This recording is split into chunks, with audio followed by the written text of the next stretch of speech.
Hey, what's up? I'm Joel Madden, and this is Artist Friendly. On this episode, I'm talking with the drummer of the multi-platinum rock band Hinder, Cody Hanson. Let's go. I'm not smoking on gas, I'm smoking on piff, that's my kind. I don't want no bad times, I don't want to have bad. Where do you live? Oklahoma City. Oh, great. Yeah. Love Oklahoma City. Yeah, I didn't know you lived there. Yeah. For some reason, I thought maybe Nashville. Yeah, I mean, shit. Can you drive to Nashville? Is that close enough? It's about 12 hours, I think. Oh, okay. Yeah, it's a little too far for me to drive. I would do it, but yeah.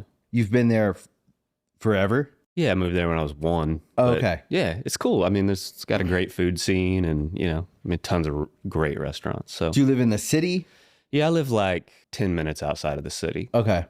But it feels like I live on 5 acres and I've got Yeah. a pond, so I feel like I'm way out, but Yeah. I'm close. It's That's cool. good. You got a piece of land. Yeah, it's nice. Every man should have a piece of land. Absolutely. Got a I studio down want there. a piece of land so bad. Move to Oklahoma. You Yeah. can have all the land you want. We're actually in the process of moving out of the city. We live in LA, and we're going likely north, and land is like a big driver, like just some space. So north, where Yeah. are you going north? Like Thousand Oaks or maybe even further. We're kind of debating like how far from the city we can be, because my wife's parents live here and my kids have grown up here, so they're like, we don't want to be too far. But and we went and looked at Nashville. My brother lives there. My older brother lives there, and we love Nashville. But for me, I'd actually just live there. Yeah. It's fine with me. I don't feel like I have to be in LA, but I married someone from LA it's like it's home. So I mean, Nashville's starting to feel a little bit like LA. It's like a getting big city. It's getting crowded, Yeah. and everybody's out there now. the music but business is there. Yeah, yeah. Too bad the weather sucks in the winter. Yeah. But besides that, But I'm from Maryland, so it feels a bit more like that, like Maryland. And I need to be in the music business and like the artists and people making records and stuff like that. So I don't know. I don't know that I would be happy if I didn't have access to like tap into like a music yeah, culture. So Nashville to me like makes the most sense. But LA is great. I'm happy if we can move somewhere where we get a couple acres. I'd be like, okay, this scratches the itch. yeah, absolutely. Well, 5 especially acres out is here, good. The weather's good out here, right? Yeah. So I mean, if you could get that, it's best of both worlds. And you can get to the beach and you can get to the mountains and you can kind of, that's cool. So how long are you in LA for? You just here like doing like promo and stuff? We have a show tonight. Yeah, at the Whiskey. Oh, great. Yeah. So Sick. it's the first time we've played it, so I don't really know what to expect, but yeah, should The be cool. Whiskey? Yeah. It's great. Is it cool? It'll be packed. Awesome. It's a good show. Cool. What's your favorite size show? Are you like big arena guy, or are you like little clubs, or you don't care either one? Yeah, I don't really care. Just it kind of depends. I mean, just depends on the vibe in the room. As long as people are having a good time and you can make a connection. Yeah. That's cool. So yeah, I mean, I like. We did like a really great show up in Seattle recently in the tiny room. I can't remember what Showbox? it's called. I don't know if it was Showbox, but we had done it before. But for some reason, we showed up this time, and it was just like a packed tiny room. And I don't know, man. Those shows have a really cool vibe. Just They're like a special. sleazy, dirty rock show. You know Yeah, what I and mean? it's like it's special. Everybody's packed in there, and it's usually the people that can get tickets to those little shows they're putting effort in to Yeah. get those tickets. So the whole room is excited. Absolutely. Yeah, and the chance to get to see you guys in a small room like that it's just special. So there's something about that feeling, I think, that just feels like it's really got purpose. Yeah, absolutely. Yeah. Yeah, it's cool. It's cool. Yeah. So I don't know. We were talking about it yesterday. It's weird though. Like the bigger the crowd, it's like you're less nervous and less anxious about it. Maybe because it doesn't feel real. Right. Because you're not making that connection. Right. But at the same time, I mean, there's really nothing like seeing a sea of people singing your songs back to you. So that's always cool. It's nothing like it. Yeah. It's like each show has their own, and like a big festival's cool too. There is something about like 10 or 15,000 people. That's like the sweet spot. Not that 30,000 isn't great or 50,000 isn't great, but there's something about like 10, it's like really big. And yet like everybody's singing every word. And it's something like it's hard to explain, but it's a good feeling. But then those little tiny shows are great, man. You're sweating and you're just like you're this close to people, and there's something about that that's special. Almost feels like a house party. Yeah, It's kind of cool. did you guys start playing house parties and things like that? Yeah, I mean, yeah, in college it was always fun to play, some house parties, and we had some bands that we were, kind of friends with that we'd go and play with, and it was always funny because, growing up, all the bands were metal bands, right? And so we'd go and we'd play these house parties, and the metal bands would kind of run everybody out, and then we'd come in with our songs geared toward females, and so all the chicks would come in and start dancing. So then all the dudes would come in and it would be packed, and it was always fun to do that stuff. Are you guys metal fans as a band? I mean, we like everything as long as it like has a cool groove, I can get into it, but I'm more into music that's got a melody, it's got a hook. Songwriting. Yeah. I want some melodies, something memorable. What would the songwriters be that you think like shaped your early perception of like what a song is? Records or songs that stand out even when you were young that just, I don't know, there's songs that I can think of that I wouldn't say I maybe listen to them now, even though if they come on, I will. But like they shaped my idea of like how a song was written or like what a song is. Well, I think for me, like the first song, especially it was like rock leaning that got me into it was Shooting Star by Bad Company. Yeah. It's got a great hook, but it tells the story, a very specific story. It's like you can almost see it play out like a movie. Yeah. And I thought that was really cool. And then, as you get older, you get into all kinds of stuff. There's like really great songs, especially like in country, like writers like Jeffrey Steele, guys like that can just really just write a script and you can just see it play out, while you're listening to the song. Do you love country music? I do. I do too. Yeah, it's awesome. It's funny because I rejected it when in my teens. I grew up around it my whole life. And then when I was going into the world and kind of just rejecting everything that I grew up with, finding my own personality in the world, I really rejected that whole side of music because I grew up with like my dad loved country music and I had like conflicted relationship with him. And then I found myself really rediscovering it when I had kids, and I was like probably in my 30s when I started like slowing down and like nothing mattered. Once you have kids and you're like, fucking what does cool mean? Who cares? Yeah. This exactly. Like something soothes my soul. I'm gonna and I found myself putting country music back on like in the morning when I listened to coffee or when I was driving and just falling in love with it. And now, I mean, I feel like nowadays like no one cares about anything. Everyone's just doing what they like. Mm-hmm. And country has become a different thing where like way more people can participate in it in different ways. And it's just, it's everywhere in like a good way. And these days I just listen to so much country music. Yeah. I mean, country is everything now. I mean, now they're doing, metal country and, country rap. And I think I heard a country reggae song the other day. You know what I mean? It's everything now. Yeah. So I don't know. It's getting interesting for sure. Yeah. I don't mind it though. But, I've always found that one of the things I really like about your music is I've always heard a little country in it, which I really like. Yeah. Because a lot of the songs, the songwriting's really good. It's telling a story. Like you said, a lot of love songs, a lot of songs about, the relationship, whatever that relationship is. It always comes down to songwriting. Can you sit down with an acoustic guitar and play it? And that's the song. Yeah, that's what I've always said. Everything we do is pretty much when we start is always an acoustic guitar or a piano.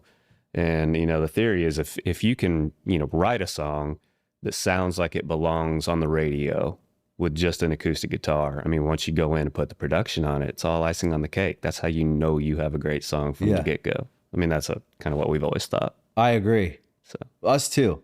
Yeah. Most of our songs started on acoustic guitar, and then it would turn into this rock song.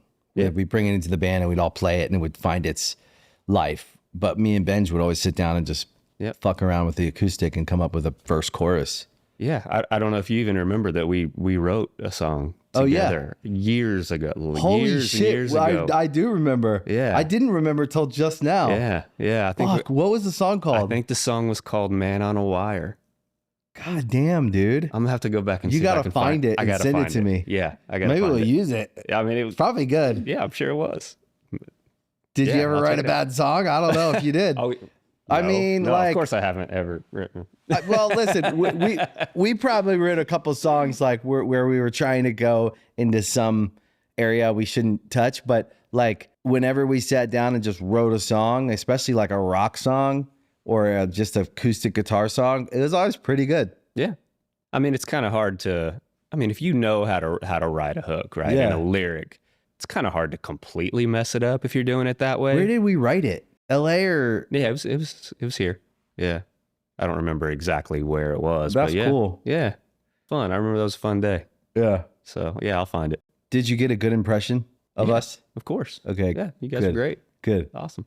Good. Yeah. I always thought you were a nice guy. I always thought like you guys were like a really nice band and nice guys. You know, you run into people over the years and you're everywhere, the festivals, to this, to that. And like, you always remember people who were friendly and welcoming and, you know, I'd say like a large majority of bands are. I'd say like it's like a 80-20 rule. Definitely. Yeah, I mean, I think that's important. You know, if you go around burning bridges, you know, I mean, it's really is like, it's a small world out there, you know, especially in the entertainment industry. So if you go around burning bridges, you know, it doesn't last very long. Yeah. So, and we always keep each other in check. We're treating each other enough like shit that when we go see other people, we're nice. Yeah. You know what I mean? Yeah. So. How long have you guys been together? Blower, our guitar player, and I met in 2001 in college, and we kind of started shortly after that, and then we got our deal in like 2004, 2005. Yeah. So yeah, we've been doing it. This is the 20th anniversary of our first album, actually. So yeah. Are you guys celebrating that on the tour? I keep saying that we're celebrating the 20th anniversary by releasing a new album. Good. You know what I mean? That's how I feel. Yeah, we're moving forward. I'm not a big anniversary band. Yeah. Like go and play the second record or whatever. Yeah. I'm not big on that. Even though other bands do it and I think they do it well and I see that and I appreciate that and it feels like fans love it. If I go out, I want to play some new stuff. We'll play all the hits. Yeah. I definitely am not in the delusion that we shouldn't play songs people like. Yeah, absolutely. By any means. But I also want to throw some stuff in there that like we want to play, even though we like playing all of our songs, playing new stuff, fun, working out a like cover of something, doing stuff like that. Yeah, it's hard to like go out and play and not play all the songs that you think are your best songs, right? Like that feels weird, you know? Yeah. And no album has, I mean, well, some are amazing front to back, but I mean, you know, there are songs from like those early albums that I'm just like, well, you know more now. Yeah, like, exactly. I would have done this, and that. That probably wouldn't have been on the record. Yep. Because you just know more about making records. Yeah. You just get quicker. You get a little more confident, I guess, too, as you get older. You know, you just know what you like and what you don't, and you know, sometimes it's not about what that person thinks. You know what I mean? You have to do what inspires you as well. You know what I mean? So it's nice. You got to find the balance, but I think as you get a little bit older, you get better at it. Yeah, I do too. When's the new record?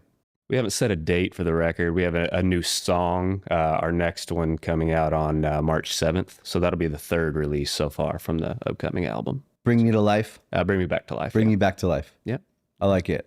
I listened to it. Oh, you did? Yeah. Oh, thanks. Yeah, I listened to it this morning. I've been really excited about this song for a couple years. So thanks. Yeah, it's good. I listened to it this morning when I was working out. That's awesome. I got a link. They sent me a link and I was like, cool. I actually love that, the aspect of this show where I actually get to participate a little bit in people's, not everyone here is coming out with a new song or a new movie or a new whatever, but every now and then someone is, and I get to like watch it or see it or listen to it. I really like that. I still really enjoy listening to a new song, or even when someone sends me a demo, I like it, but it's really good. Thank you. I mean, that means a lot, man. I appreciate it. Like I said, we've been playing that song live for almost 2 years. Oh, wow. Thinking that we were about to release it. You know, it was the first song for the album that we did a video for, and so it had this look, you know, this all white thing, and you know, the backdrop was all white. So we went out for like a year and a half touring with this like all white look, and then it kept getting pushed back and pushed back and pushed back, and then so we ditched all that, went with a whole new production with a different look, and then now we're going to release that song. So all of that was just wasted. We rolled around in all white looking like idiots for Yeah, 2 all years. white's a cool. All white could be a strong look, though. You know, all white is a good look. You could always bring that back. I don't think people would mind. But why didn't you release it?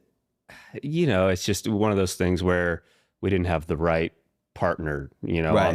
on the label side to Okay. release it. And, you know, the plans just haven't it didn't really add up and make sense. And even now it's hard, you know, because we're kind of pigeonholed a little bit as like a rock band, right? Right. Like a heavy rock band. And a song like Bring Me Back to Life kind of has that 4 on the floor, a little more like it has the big pop hook, right? Right. You know, I mean, we've always liked and enjoyed writing songs like that, as well as the rock songs. So we always try to ride the line. And, you know, especially when you're on a smaller label that doesn't have the massive budget, you know, it's kind of hard to figure out what that plan's going to be to get it out to the right audience, if that makes sense. Yeah, it makes sense. Which label are you on?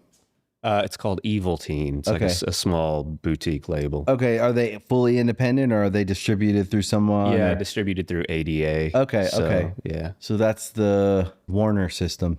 Yeah.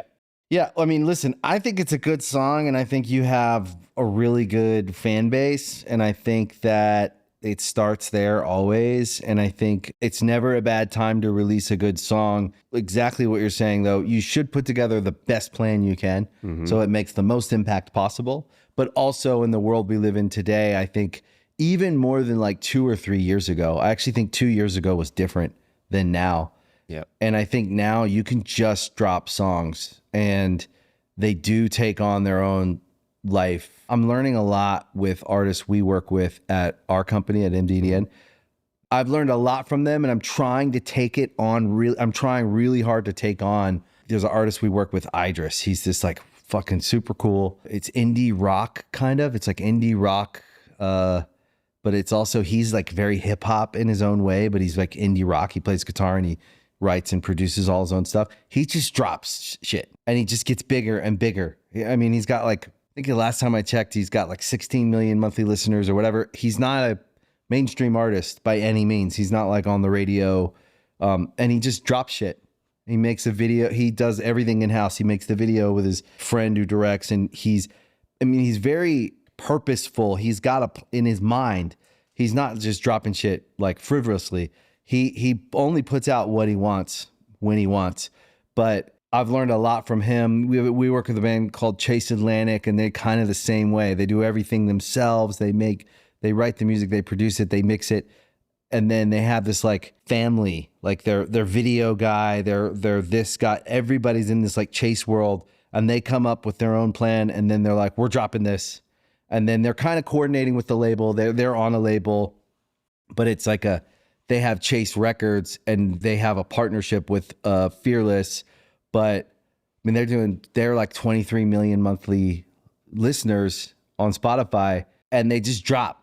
They just kind of have their own, they make their plan, and I've learned a lot from them, especially in the last 2 years. I've seen it kind of more than ever before. People are just like dropping shit. And so we made a record, and I'm trying to not hold on to it too tight and think my old way of like, I need to have a plan. I need this, I need that. So we're trying to be a little bit more like them. If we get to the middle, I'll be really happy, because we haven't dropped anything in 7 years, probably for that reason. We're like, well, what's the point? We don't have we need to make a record, but if we're going to make a record, we have to do this. And if we're going to do that, then we have to do this. And then we overwhelm ourselves with like this master plan of like what we need to do. And then I kind of went to my brother and I was like, I think we just need to fucking make music. And then if we like it, put it out. Yeah. And then we went and we did, and we got like a whole album that we like.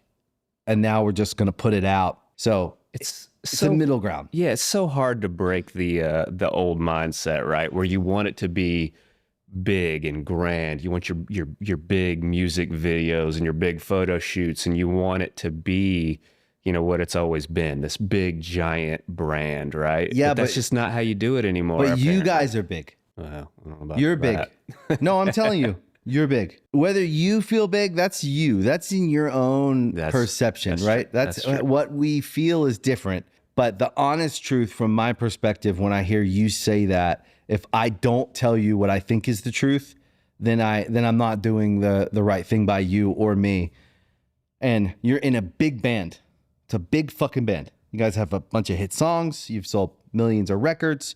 You've had 20 years of success. Think about this, 20 years of success. Yeah, now, in your mind, you may not think about, you don't walk around into every room with two guys with trumpets and a scroll that unfolds and rolls across the floor and reads all your achievements. But if we put them on paper, it would be something like that to any person in the world that's just an alien to the music, to a music career. If someone was like, I'm going to start a music career, and then you put your achievements on the wall and they looked at it and they said, how am I going to do all that? Right? It's just, you've achieved a lot.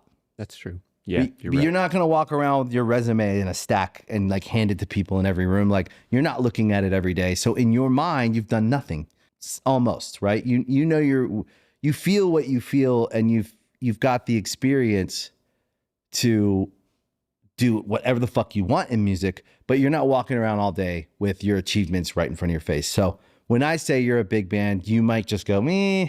You've also probably, like me, been trained not to say good shit about your band because that would be considered cocky or whatever. Okay, so I get that. Me too. But you've achieved a lot. And if you only measure them against your highest and biggest, it's not a true measurement. It's just not a true measurement. And nobody can be Good Charlotte. I know that after 27 or 28 years. It's like, we're just all fucking band on our own. We're not like any other band. And I just had to like teach myself to own it somewhere back in like 10 years ago, maybe. Yeah. It's like when everything changed, when I started to embrace what it meant to be in Good Charlotte and stop trying to keep up with anyone else and just be Good Charlotte, whatever that means. And what that meant for us was stop touring, stop making records, figure out who we are. Yep. Yeah. And now we're kind of on the other side of it. And we're like, okay, now we want to make a lot of records and we want to go on tour as much as we can and like figure out what it means to be Good Charlotte in the world again, because we figured out what it meant to be Good Charlotte in our own lives. Yeah, it's interesting how stepping away for a little bit of time just changes your perspective. I mean, we had just kind of decided for us that we were done making new music. You know, we decided, well, the fans, you know, we kind of just thought that they just wanted to hear the old stuff. We didn't feel like anybody really cared. And then I get that. I feel that. I feel you when you say that. Like, yeah, but I was there before. And you know, I was just talking about this the other day, how it's amazing how you write one song and it changes your entire mindset and perception. And, you know, when we wrote Bring Me Back to Life, that was the first song that we wrote for this cycle. And it was kind of unintentional. We had written over the pandemic an entire album that we just went, yeah, I don't know. This feels like we're trying to be the first album, you know? And so we threw it away and But you still have it. We have it. So we may recycle. I would like to hear that, to be honest with you. So anyway, when we wrote Bring Me Back to Life, it was like, oh, it was a reminder that we still knew how to do it. Yeah. You know what I mean? So we decided to go through that, you know, that whole process. And now that we're putting out new music and we have, you know, our first single, Live Without It's charted so far. It's still climbing and it's great. It's one of the, you know, our top 10 songs we've ever had at rock radio. So that's a great feeling, you know, and just seeing the people show up and singing the words to the new material. It's brought new life to the band. You know what I mean? We're feeling good to be out, to be honest. Because you're still a young fucking band. I mean, you may not feel young, but we're in this different time, man. I'm looking around at people that are having their first hit at 41. Yeah. And I thought 45, I was like, there's no way at 45 I'm going to still be on the stage. Back when I was 25. Yeah. I was like, we're Good Charlotte. Like, no one's going to fuck with us when we're 45. Could you imagine starting, though, at 41? Like, just having your first big song at 41. I think I would have handled it way better. Yeah. I think I would have life experience. I'd have people experience. It wouldn't be as fun, though. It wouldn't be as fun.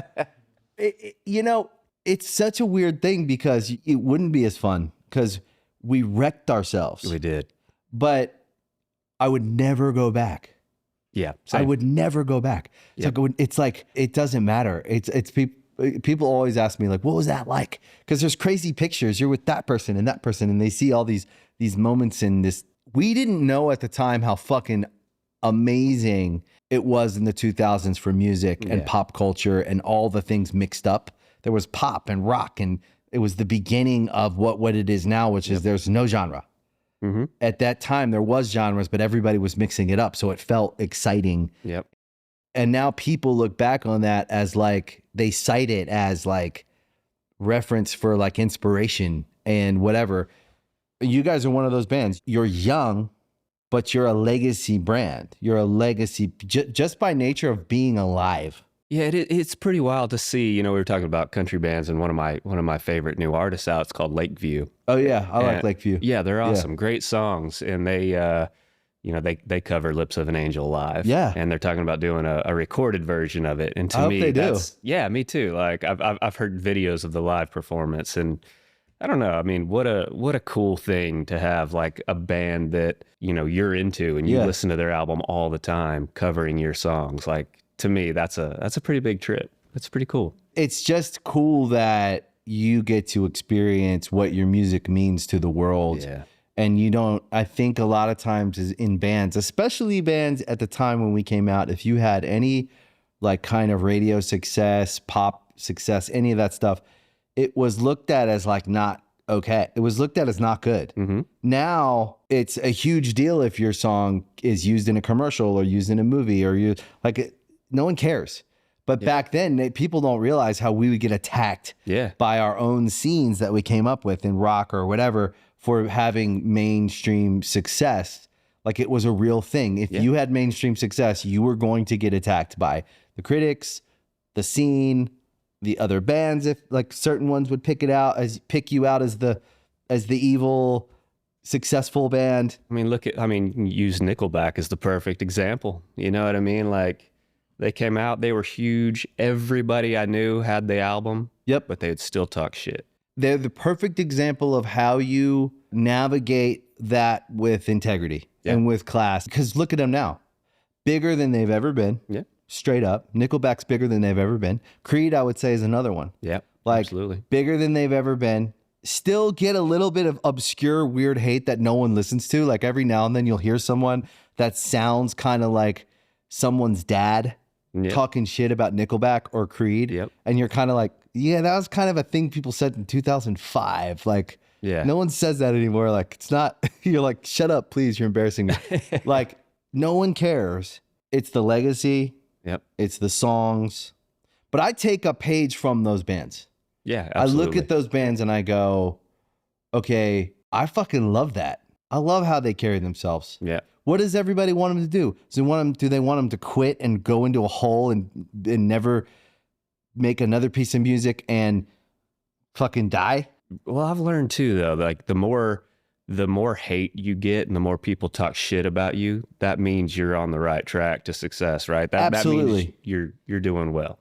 Absolutely. And when Nickelback came to town, they played the Enormo Dome, and everyone I fucking knew went to the show. And half of them were like 25-year-olds who never got to see Nickelback. And so they have a legacy that is, who gives a fuck what anyone says? Yep. The people who are saying it, they sound like they're like stuck in 2007 and they're reading like, they're on some message board and they're just trying to impress their friends by like who. That's kind of what comment section is. It's like everyone trying to impress each other with how clever exactly their I was just insult gonna can say be. that. Yeah, absolutely. Everybody thinks they're a comedian. Yeah, so they're like, I'm gonna be a comedian, and then the comment gets pushed up because more people liked it, and then good for them, I guess. It's kind of weird, like if that's what you're spending your day, doing. Like, it says a lot. That's why I kind of always like remind myself when I'm reading comments, especially about this show. I try to get some feedback. I have stuff to work on. I talk too much. Nah. I definitely talk too much, but I also remind myself that people are spending their time like having full conversations with each other, or, you know what I mean? Coming up with the most clever And you just got to kind of take that as a compliment. Yeah, it's hard to do sometimes, Yeah. but yeah, I mean, you kind of learn over time how to deal with stuff. But I think Hinder, just by the nature of the amount of ground you guys have covered, the time, 2 decades of success, I would say the spectrum of achievements is success. It's all success. Any failures you guys might have had, I wouldn't know about. Personal failures, whatever. We all have whatever. But like, I would say that the spectrum of what you guys have done is all achievements on varying levels. And just by the nature of being Hinder today and going out into the world and playing shows as a band, you guys are a legacy rock band. Well, I appreciate that. Yeah, I mean, I'll be really honest. Like, in the early days, I don't think we saw ourselves being able to do it for 20 years. So the fact that we're still here doing it on the level that we're doing it is, I mean, I'm extremely proud of it. It's really we're fucking blessed. hard. So yeah, it is. It's really fucking hard. It's really hard to keep everybody together and on the same page. You know what I mean? So, yeah, to keep and to not keep get doing it. complacent. Yeah. 20 years in, doing things the way you want on your terms because you want to, not because of any other fucking reason. And if you were like, I mean, how many times are you like, we don't have to play that festival this year? Yeah. It's not personal. You're weighing up like how it makes you feel. Yep. And I think that's good. I think that you earn that. I think there's a stage where you get to where you earn the right. A lot of bands are still going out trying to build fan bases and get noticed and get the right vibe going around their band, as they should. Good for them. But you guys aren't begging anyone to listen to you. Yeah. There's something badass about that. Well, I think people can tell too when you're out doing things that you want to do and you feel passionate about. And it's the same thing with writing music. It's like, I feel like if we'd have put out that album that I was telling you we wrote in 2020, that we didn't feel like it was authentic, we wouldn't have put everything behind it. And I think people would have, I think they would have noticed. I think it's important. That's an artistic decision made by guys who understand what they're doing versus a young man who puts the wrong album out. Yeah. Yeah. Well, I mean, that's why I got guys like you to point them in the right direction, right? Steer them. Tried. I mean, all we can do with each other as artists is share our experience and go like, hey, watch out for that pothole or watch out for that, and usually if we can be the guys we wish we would have met when we were 21, making some decision. Exactly. Yeah. We have, younger bands reaching out all the time, asking me questions. And, I had one the other day send me their deal memo from a label and say, hey, what do you think about this? I felt pretty good about that, being able to offer up some advice. Did you give them some notes? Yeah. Yeah. Good. So it was nice to be able to do that because we didn't have that. We didn't know anybody. No one did that. So yeah, you didn't even know what questions to ask. Exactly. Yeah.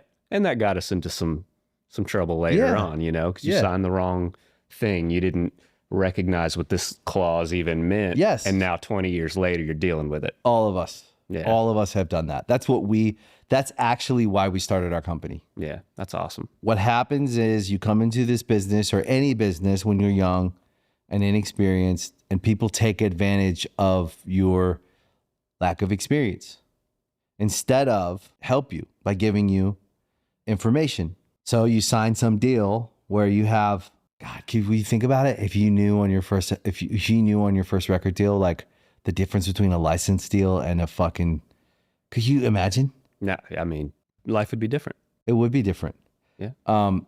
That's why we tell artists what we know about publishing deals, what we know about record deals. And we tell them there isn't just one way. Be very worried if you're an artist and your lawyer tells you that's just the way it is, or that's just how they do it, or be very, very worried. There is no one way. Any deal can be made with any label. It means they won't do it with you.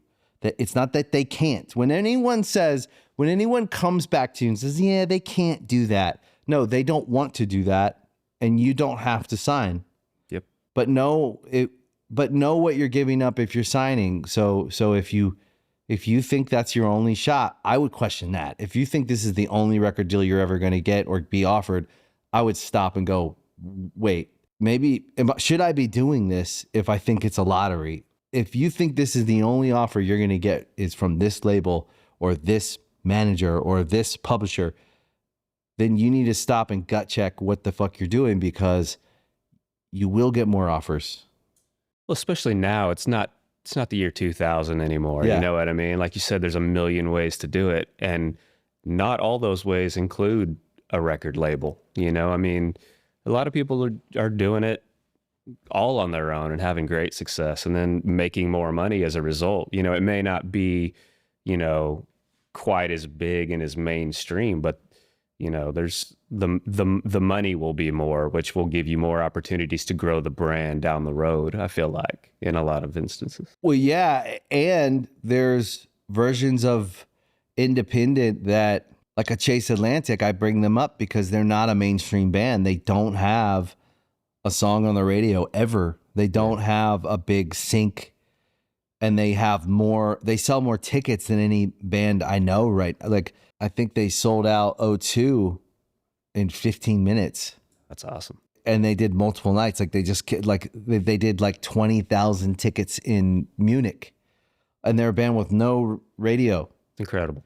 And they did that by releasing music consistently and touring on their own for 10 years. And I always cite them as an example of what can be built over time with commitment and hard work and good music, obviously. And then I tell bands, like, I also don't have a problem with labels at all. Yeah. You're signing the deal. You're making a deal. If you give yourself away, just recognize that you're doing that. Mm-hmm. So own it. Yep. And if you don't want to give yourself away, make a deal that doesn't feel like you're giving yourself away. And also recognize if you want more money than you need, they're going to want you to give more than you probably want to. So you can't have your cake and eat it too. Yeah. You say, I want $10 million. And you're like, well, you're giving them your masters for $10 million. I guarantee it. Yeah. Or you're doing a very long license deal if you're lucky. And if you do that, I'd still be cool with that deal. As long as you get the records back at some point. The term for me doesn't matter if you're in a partnership with someone you like, whatever. But like, I talk to artists about this all the time, and I'm like, but you want that big check. You can't have your cake and eat it too. So you got to find the middle where it's fair for everybody, because most labels will do licenses now. But if the artists that want that big check, and I don't know who talks them into that big money up front.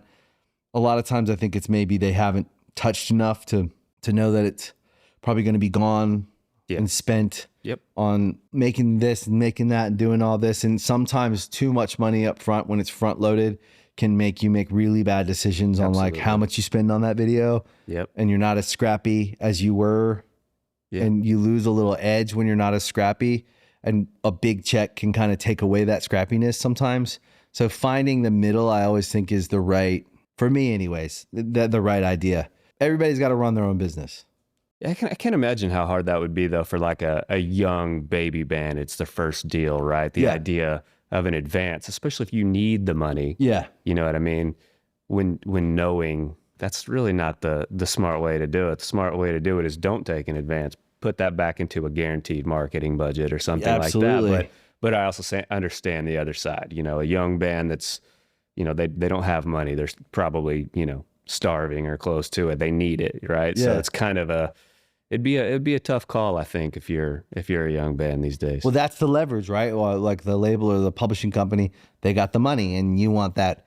Every artist is like, anytime there's millions behind the first number, you're like, oh my God, it is exciting and it's something to celebrate. It's just, don't make that the most important part of the deal. Yeah, it's a little short-sighted if you do. Yeah, absolutely. Just try to find the whole deal. Make every part of the deal feel good. And then if that number matches and it all works together, but if you have to take that number down a little bit to have a better deal, that's betting on yourself. Yeah. So it's all about the long-term goal. Like what's that goal that you can see off in the distance, and how are you going to get there? I think that's the most important thing. You know, I agree. But like a lot of artists, I think, are scared to bet on themselves, even though they've been betting on themselves to get to that point. Right. Yeah. And then suddenly a big important person or company comes in and they suddenly stop betting on themselves and they bet on the company. Yeah. And so they flip it and they're like, I'm going to give you all the value now because I bet on you making me big versus me making me big. And I think what they find out on the other side is we need team, we need partnership, we need collaboration to succeed, but we are the driver of our own success.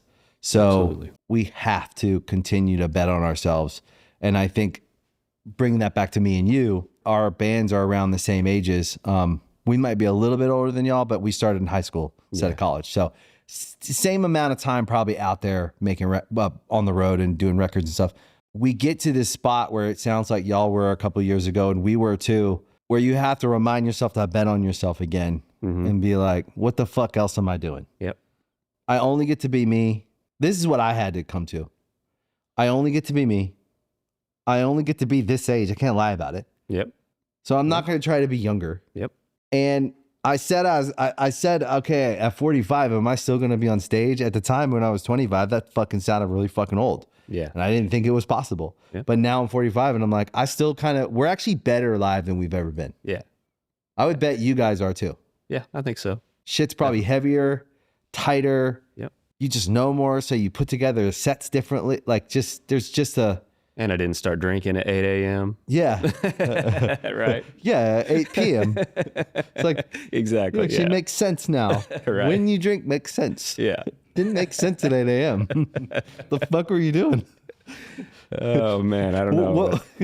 What were you drinking at 8 a.m.? A little whiskey in your coffee? Well, back then it was we had this RV when we first got going, right? Going to do radio visits. So we would keep boxes of Cuervo 1800 under the bay of the RV. So and you're down in Texas a lot in the summer. You can imagine how hot that was. So we'd take in these bottles of Cuervo and these styrofoam cups. We'd take them into morning shows. And the rule was whoever was in the room had to participate and the bottle had to be gone or we weren't leaving. Oh, wow. So that was the rule. So the radio hosts would have to drink with you? Yeah. Oh. So we would be stumbling out of the radio stations every day at, 9 a.m. after the morning show. And after the morning zoo interview? Yeah, exactly. Yeah. It got so bad that, we got so sick of tequila that at one point we brought in bottles of Jaeger to chase the tequila with. So Did you at least have ice? No. Wow. We thought we were pretty hardcore, man. Yeah. So we were doing it, That's kind of what you think when you're in your 20s, though. You're just like, this is what you do. You just drink and you play shows and you go and promote your record. And, for the most part, no one gets hurt. Some people have to go to rehab and stuff. Yeah. I mean, you got a couple sober guys probably now. Yeah. It's okay. It was that's kind of the story, right? Because the truth of life is that alcohol and drugs will kill you eventually. If you don't get a handle on it, they will kill you or they'll wreck your life, one or the other. Yeah. Absolutely. So, I mean, I'm still doing them, but yeah. No, right. yeah, but you probably do it different. Oh yeah, much different. Yeah, absolutely. Like you said, you've refined. Yeah. There you go. I like it. Refined. Yeah, it's I like that. A gentleman evolves. I like it. Like a gentleman didn't start as a gentleman. He just kind of evolved into one because he was alive long enough and had enough success in the world that he wanted to keep it. So he had to evolve a little bit to keep it. Because at our age, if we were at 8 a.m. drinking tequila and, forcing the radio disc jockey morning zoo guy to drink tequila with us at our age, it would be a little more uncomfortable than a 20-something-year-old going fuck yeah, dude, have a shot. And it would look a little pathetic if we tried to do different. That now. Yeah. It would just be different. It'd be God, look at that loser. You'd just be you'd be, no, I don't think it would. I think people would still probably have I think you guys are likable. So I think they'd be oh yeah, they came. They still do the drinking thing. It was cool. You know what I mean? They'd be cool with it, but it would be different because I look at you guys as it's not that I didn't think you were a wild rock band, but I always you guys were just a fucking rock band. You guys tour, make rock records, and that's a rock band. Yeah. I felt the same way about us. At the core, you could say whatever this, but at the core, we were a fucking working class rock band. We made records and we toured. Yeah, man. And that's what we did. And that is, to me, that was first. Everything else was just a product of that. So if we were drinking or this or that, it was all just a byproduct of the life of on the road, kind of the nomadic life of make records, tour. Yeah. But at the core, we were like a good band. We showed up. We played a good show. We could play with anyone. That's the thing, right? How many birthdays did you miss? How many weddings did you miss? Countless. How many fucking family things did you miss? Yep. Because you spent 2 decades on the road. Yep. That's a rock band. Yeah. You make it your priority. You know, it's cool to do those things we were talking about, you know, just drinking and doing all the stuff outside. But at the end of the day, and it's great and fun to do all that, but at the end of the day, you have to make the show and the band and the brand the priority. That's it. You know what I mean? So, and maybe you were just drinking to get through that goddamn radio interview because they're so fucking uncomfortable. The same goddamn question 100 times, and they just suck. But you got to go do it because you put the band first. You put the record first. So you get up at 7 a.m. You go to some radio station with some morning show, and they ask questions because they don't know what else to ask because they don't give a fuck. Yep. They're just playing the record they're told to play, and you're there, and it all works, and you respect their time, and you show up, and you still have to get through it because it feels like you're a little bit like a birthday clown. And so you're conflicted. You're always conflicted. But here's the truth. To this day, if we put out a song and the radio is playing it and some station in Dallas is like biggest rock station in this part of the country, they give you 1,000 spins, blah, blah, blah. And they say, will you guys come? We're fucking going. Yep, absolutely. Because that's the record. Mm-hmm. You put it first. How much touring you guys think you'll do on this record? You think, let's say out of a year, how many months you think you'll be out there? It's kind of hard to say. I mean, we do a lot of, you know, weekend one-offs and things like that when we're not doing the long runs. But I think, you know, we're already planning some other long runs. So I imagine we'll probably be out at least half of the year, if not more. It's real. Yeah. But, you know, like I said, this was something that we didn't think that we wanted to do. And now that we've decided that we're going to do it, we're going to go out and put everything we have into it, you know, and just see what we can accomplish on this one. I like that. You know, especially with, like I said, a small label, you know, a smaller budget, you know, you got to put in the work. Yeah. So if you want to get somewhere, you gotta do it right. That's great. Who are you touring with? Right now we're headlining, and Saliva is support. Oh, and cool. then Kingdom Collapse is also support on the majority. And then I think the last 4 of the shows, a girl named Kelsey Hickman is coming out. Oh, cool. So that's cool. Yeah. It's I don't know. It's really cool to be out with, you know, guys, other bands that have had great songs throughout the years. Yeah. You know, so when people come out, it's this whole package. It's a whole night of music that they know and that they've loved for years. Yeah. It's exciting. I think you guys are going to have a lot of fun. I think so as well. Yeah. I'm excited for the record, man. Well, thank you. Good Me luck. Too. Thank you. Thanks for coming. Thanks for having me, man. I appreciate Awesome. you. It's good to see you too. Yeah, good to see you again. Thank you for listening to Artist Friendly. We really appreciate it. If you like the show, you can also follow us on Spotify. You can follow us on Instagram at artist.friendly. And you can watch us on YouTube and Veeps. Leave comments. I always read them. See you next time.